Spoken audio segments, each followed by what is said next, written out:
You're welcome back. It's still Good Morning, Anambra. The idea of equality of men and women has engaged the human race from time immemorial, but the world has found out that any society or community discriminating against its women folk is simply cutting its nose to spite its face. All right, and that's the topic we are treating today, improving gender equality. We have a guest in the studio to help us out with this topic, talking about Comrade Chuka Uzezi, a lecturer at Anambra University. Okay, you're welcome to the program. Thank you. Good morning, and viewers, you're welcome. All right, our topic says improving gender equality. But before we go into all that, I want you to give us a brief explanation of what gender equality is all about. Basically, gender equality has to do with getting the women folk, especially because given the dynamics of nature, you find out that the male folks are equipped with this disposition to have it their way. They are most often the decision makers, and most times they make these decisions from their own perspective, not considering the women folk, the physically challenged, and the children. But you find out that women are more balanced when it comes to, giving everybody his or her own stake. So gender equality is all about leveraging the order, disenfranchised sort of people in the society, especially the women. So that is all gender equality is all about. It's not about, in fact, I think the right term might be equity. Because equality does not mean exactly maybe 5 meter, 5 meter, but giving to each his adequate or rightful share. That's the equality. It's more of equity than having exactly the same thing or the same status or the same allocations. Okay, but so you don't want it to be like 50-50 kind of thing? It's not a 50-50 thing. Okay. To each, according to his or her own capacity. Okay. That is the equality. Okay. For people who are actually watching now, when we were speaking this English, it will be very confusing. But then again, you talked about equity. Is there a difference between equity, equality, and women empowerment? Yes. So what's the difference? I think if you stick to equality in the sense of exactly the same measures for everybody. Now, it will mean maybe in the Igbo cosmology, nwoke rie nkwụ, nwaanyị je rie nkwụ, maọbụ if you have the firewood to be hewn, you don't expect, because it's equality, you don't expect the female folk, because of their physiological makeup, to go and do a very tasking job. Or maybe there's a security issue or risk, you expect the women folk to come and defend the household or the village or the town and so on. Nature has empowered and gifted every sex or gender with the right attributes and capacities or capabilities to handle issues. So what equality or equity, gender equality should strive to do is to help empower each person within the society with the adequate leverages that will enable the person perform effectively and efficiently for the allocated responsibilities. All right. Okay, all right, this has been advocated for a very long time. It has been the song on many lips, and just recently the International Women's Day theme was balance for better. They are still sticking for this equality amongst the gender. But now my question is, because I know it took America a very long time before they could have women. About 30 years? Yes, in the parliament and all that. Do you think now in West Africa, because I know that the percentage is very low. Yeah, but do you think we can achieve this in Nigeria? Yes. I think the easiest route to gender balance, to gender equity, to actual gender equality is through education. Okay. Education literacy is the best way to empower. The highest empowerment will come with knowledge.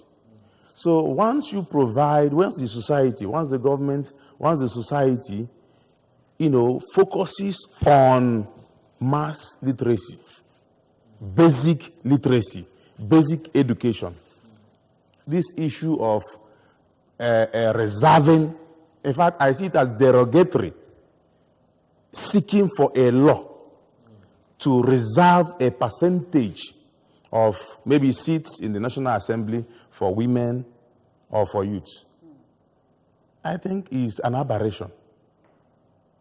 Okay, well, organizations that believe and achieve gender equality outperform those that do not, yet this is often a delicate conversation to begin within organizations, even for those who believe in it. Now, my question is, what would our organizations look like if gender equality goals were met?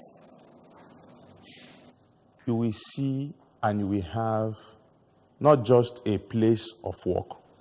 You also have a place where people will go to be healed, where people will attain a psychological, a sociological balance. If you have a place where you have all men, I tell you, almost everybody will have one psychological issue or the other. Somebody will be aggrieved. Somebody might be, passing through pain, and nobody will even notice. You find out that women are more sensitive.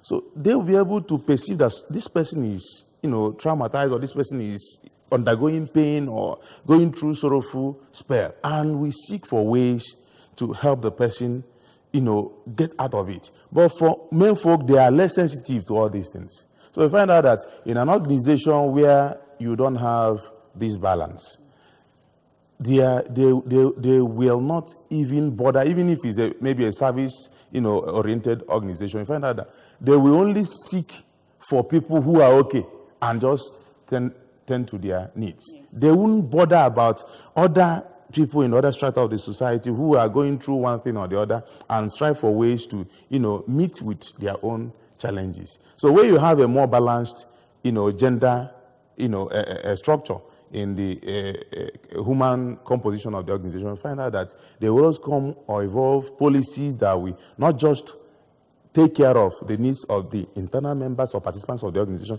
but as well as their service focus in the society. All right, we'll still come back to the major thing, how we are going to improve the gender equality. But we are going on a short break. We'll be right back. Don't go anywhere.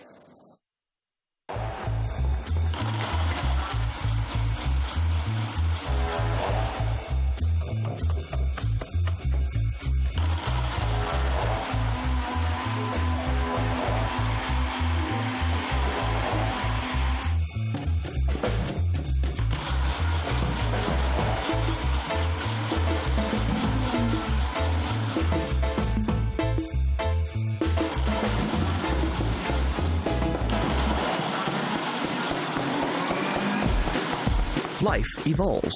You should too. 3G is great. 4G is better. Buy an Airtel SIM to enjoy double data on Nigeria's widest 4G network.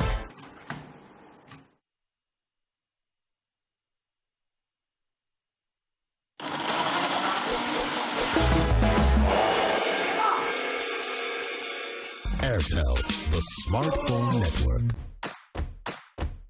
I like healthy food.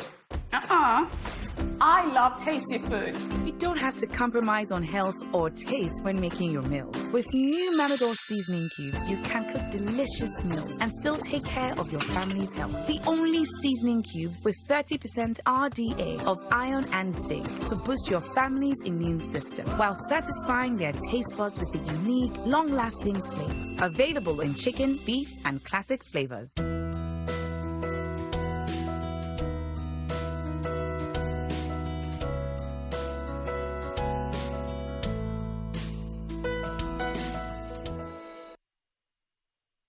All right, you're welcome back. It's still Good Morning Anambra, and we are still talking about how we are going to improve gender equality. And we've just been joined by Professor Ngozi Chuma Ude, Professor of English in Anambra University. You're welcome. Thank you. Hello, Joa. All right, we've been talking about improving gender equality, and we want to know your take on what gender equality is all about. your own perspective? Gender equality is a situation whereby an enabling platform is not given to children of both sexes to develop. It is the empowerment of one sex against the other. And it is the bearing of a particular sex, the female, let me put it that way, because culture subjugates women. I told my class yesterday that the problem of women started from the Bible. When the Bible said, "He who finds a wife finds a good thing," thereby reducing women to things. You wouldn't want to go there. You want to go there, Professor. When the Bible said women are things, that's the problem. That's where the problem started. And subsequently, cultures all over the world, it's just a kind of recurrent motif that all over the world, women are regarded as things. But then, these have been a song on everyone's lips. We've been saying that, we've been advocating for that. Even the United Nations, that's why they made out day like a commemoration of International Women's Day. But up till now, we are still yet to achieve that. What is the problem? Just as I told you, it's from the foundation of the world. Culture is a people's way of life, and before you change it, you have to change the people in that culture. It's an institutionalized thing. So I believe it's going to happen, but it's going to take time. But the most important thing is that people should realize that gender inequality wrecks the world. It creates a situation whereby the life expectancy of the men is cut short. Not even the women in question. It is the men that suffer gender equality. Because when you have a wife who is not empowered, and you have sisters who are not empowered, they are all on your neck. But if your wife is empowered and your sisters are empowered, you move on in progressivism. All right, thank you. Well, this is a direct question. I would like to align to what Prof has said, just like I hinted earlier. You see, only that I will suggest that, I will note that while we strive towards this gender balance, we should not focus on allowing or forcing women do exactly or play the role of men, but giving them the enablement. That is the most important thing. And that brings me to my next question for you. Is gender equality a concern for men? Let me get that again. Gender equality, because we keep talking about it. Gender equality, women, everyone should be given a level playing ground, equality. Is it a concern for men? Do men see this? Why are you telling me about equality? We're not equal. We don't have to be equal. Is it a problem? I think it's a problem for most men who do not understand the concept. Just like Prof said, if you empower your wife, you are even more empowered yourself. You will not take all the decisions. If you are not there, your family will still enjoy, a very wonderful life. But if you have an unempowered, wife, you find out if you are not there, then your family goes into trouble. So it's a concern for most men because of also their lack of knowledge. If they have the knowledge and the understanding of what enabling their women, their sisters, their mothers, their wives will do for them, they will be there at the forefront of making sure that women get, their own share, more than the adequate share out there. Talking about this gender equality, could there be any disadvantage to it if it is truly achieved? If it is achieved rightly, I think we'll be in an Eldorado. In fact, I tell you, most of the decisions taken by men is influenced by their relationship with the women folk or their perception of the women folk. So you find that most men that take some decisions, whether in leadership, is influenced to a great extent by their relationship with the women folk. All right, let me come to you, Prof. We know women, we are home builders. We are passionate. Whenever we pick up a project, we are passionate. And we see that we actually actualize our goals and all that. So now we've witnessed events as they unfold, as in regards of inequality we have among genders. Now I want you to point out, Ross, to these men here, let them understand what impacts women. If women are given opportunity just like men in our society, the impact it will have on our economy, on our homes, on the society. I believe women have this, the woman is a cooling factor. When a man comes in our traditional society, when a man comes into the house boiling in anger, it is the woman that tempers him down. And when a man is about to go to the kindred meeting and he draws a machete, there is going to be bloodshed. It is the woman that tempers him down. Just hold it a little bit. Hello, good morning. Good morning. All right, Prof, go ahead. And the world is getting urbanized. It is also you see, nature is a woman. That is why Nigeria is a she. And that is why they say that the hand that rocks the cradle rules the world. I believe that women, you see, we are talking of equality. Gender equality may not really be achieved 100% because there is no equality in the world. Nature does not believe in equality of anything at all. In all ramifications, we cannot be equal either in age or in height, so there is no way we can strike a perfect balance of equality. All we are saying is that let the girl child be developed alongside her male counterparts. Let her be given the opportunity to contribute to the development of our contemporary society. I believe women would do great as well as men. All right, quickly, what do you think we're missing out? What are the things you think we're missing out by not maximizing the talents of both genders? We have already lost a lot and we continue to lose much more if we don't strive to, rebuild the foundations that we take us to the root of gender balance.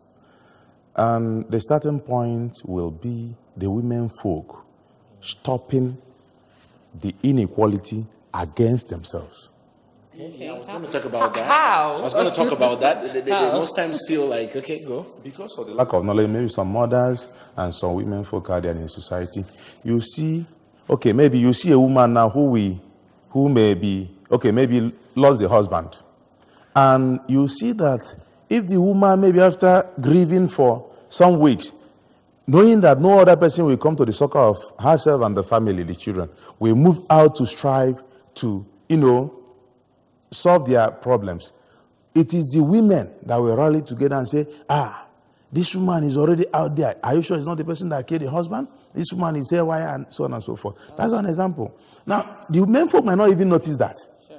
But it's the women that will insist that he must cut the hair, he must stay indoors for 1 year, he must do this and do that. Still about culture and tradition she mentioned so what I'm saying is, when women, now it is most women that will... We'll definitely come back to you. We just want to go out to the streets to feel the pulse of the people concerning the topic of discussion. Don't go anywhere. In the sense that whichever one of them you train better, that since the person will help in future. They should be given equal rights. God created the male and female. And God never created the woman to be equal to man. He called her a helpmeet for the man, and not equal mate to man. Give equal preference to your boy child and to your girl child. Fine, but the boy is a boy.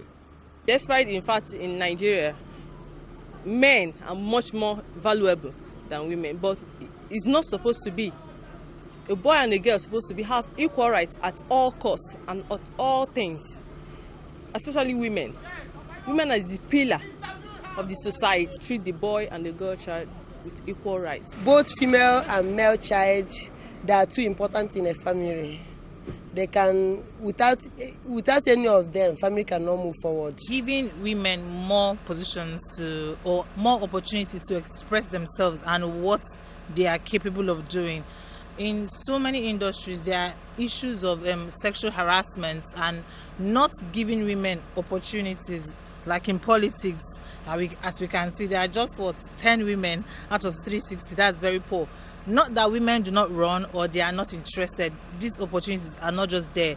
And even when you come out, it's like, you're a woman, you should go home and take care of your kids. Women have to begin to believe that they are equal to men, regardless of what anybody has to say. There should be equality among men and women. So I don't believe in discriminating between the two genders. You give people equal opportunity, encourage women to come out and participate in every affairs.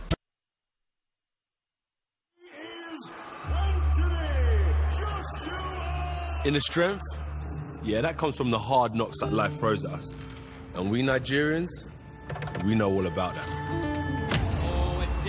You don't stay down, you get up and fight.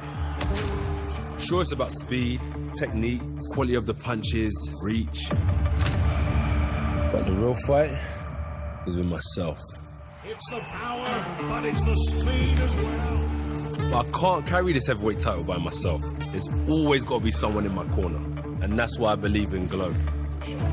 We have that same tenacity, that Nigerian fighting spirit that makes us game changers.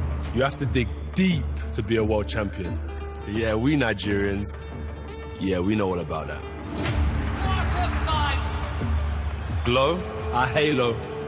Heavyweight champion of the world!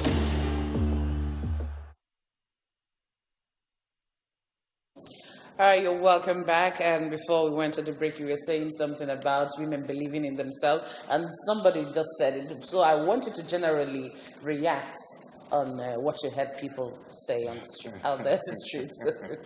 Well, as you can always see, each individual to his or her own idiosyncrasy.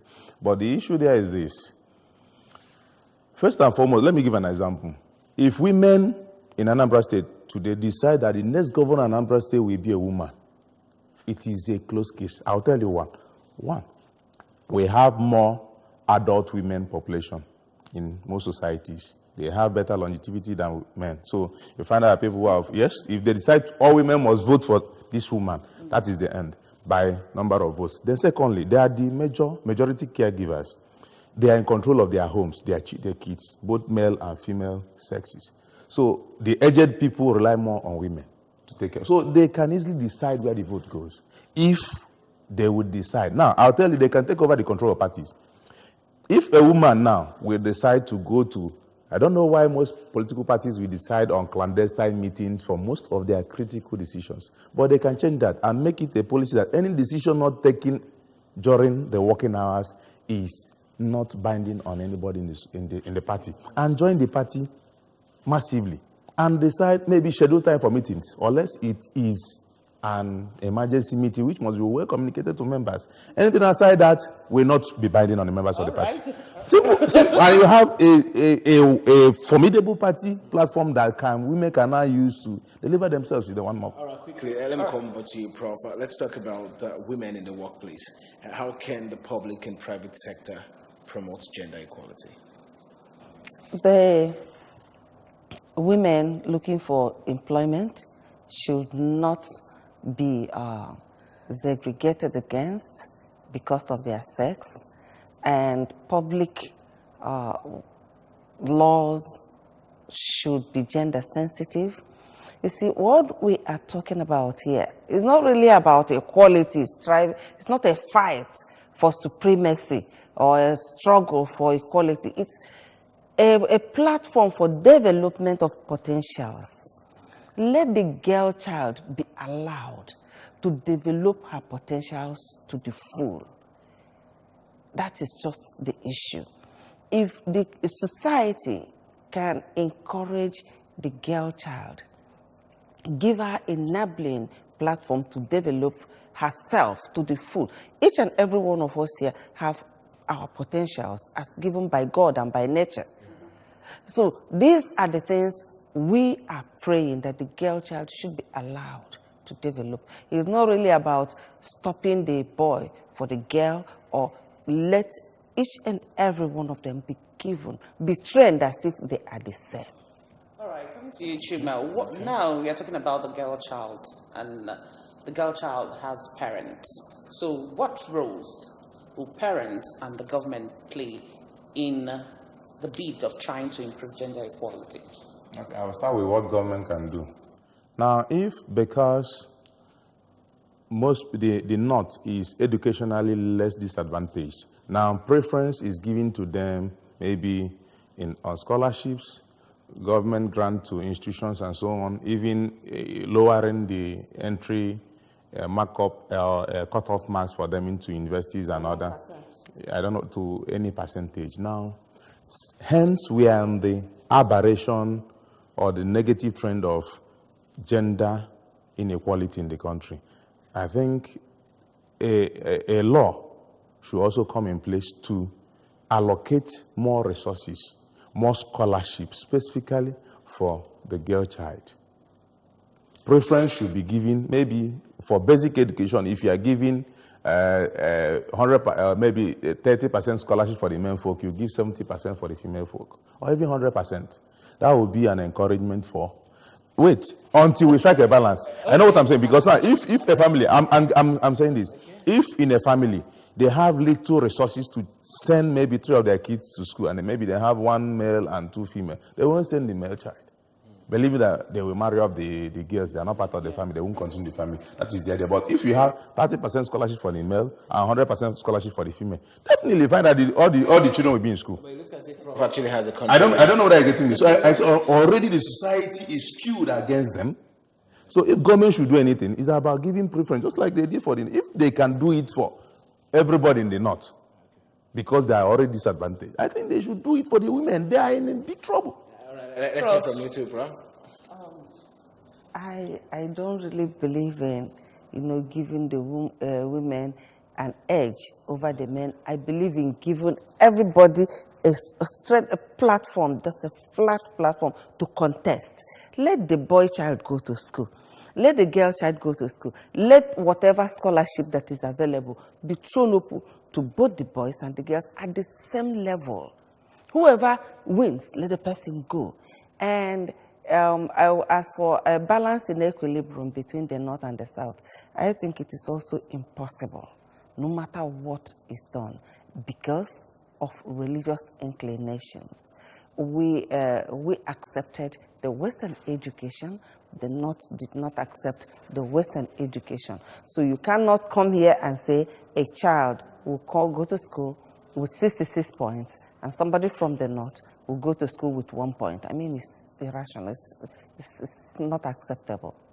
But we're already living with that problem. That's what I'm saying. And the 1% will tomorrow be the minister. All right. Thank you so much, Professor Ngozi Chuma, Professor of English. Thank you so much for coming. And also, Comrade Chuka, who is a lecturer at Azikiwe University. Thank you also for coming. Pleasure is mine. All right, you've heard it, viewers, and today the take-home is that you should encourage and support the girl child and to build the confidence she needs, and this will aid the equality we are looking for. Thank you so much for joining us, but don't go anywhere. We'll be right back.